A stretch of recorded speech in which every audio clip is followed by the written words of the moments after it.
చిన్నప్పుడు అమ్మ చెప్పిన మాటలు వినలేదురా మనం. ఏం చెప్పారండి మీ అమ్మగారు? చెప్పాను కదా వినలేదని. నేను ఈరోజు ఇంత పెద్ద డైరెక్టర్ అవ్వడానికి కారణం ఈ స్కూల్లో చదువుకోవడమే. ఈ స్కూల్లో చదువుకున్నాను కాబట్టే నాకు చదువు అంటే విరక్తి పుట్టింది. అందుకే నేను సినిమాల్లోకి వెళ్ళినా.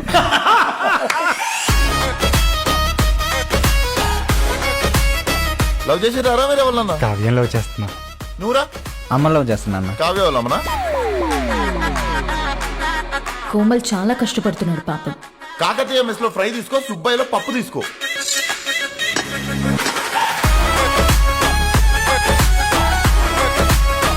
ఇప్పుడు నా చెల్లెల్ని వాడు ఎవడో పెళ్లి చేసుకుంటాడు, వాడిని బావా అనాలి. నాకు గలీజ్ అనిపిస్తుంది. మీ బావగారికి ఏమిస్తున్నావు? నా నెక్స్ట్ సినిమాలో మంచి క్యారెక్టర్ ఇస్తున్నా సార్. బావమతిగా ఏమిస్తున్నావు అని అడుగుతున్నాడు అయ్యా. బావ క్యారెక్టర్ ఇస్తున్నా సార్. ఈరోజు షూటింగ్ లాస్ట్ డేట్ కొట్టేయమంటారా? డైరెక్టర్నా? గుమ్మడికాయ అండి బాబు.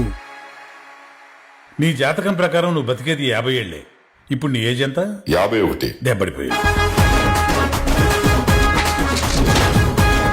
రేయ్, నేను ఇక్కడ లేనంత వరకే రా. నేను ఇక్కడ లేను. వన్స్ నేను వచ్చిన్నో నేను ఇక్కడనే ఉన్నట్టు. అంతే కదా బ్రో. ఏం సినిమా తీస్తున్నారు? ఫంకీ. వెరీ గుడ్, చాలా బాగుందమ్మా సినిమా. 2 times చూశాను. షారూక్ ఖాన్ అద్భుతంగా చేశాడు. అది డంకీ. మరిది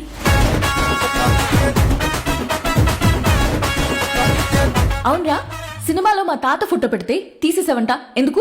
అంటే మీ తాతను చూస్తే కొంచెం చీప్ లుక్ వస్తుందని. Get out.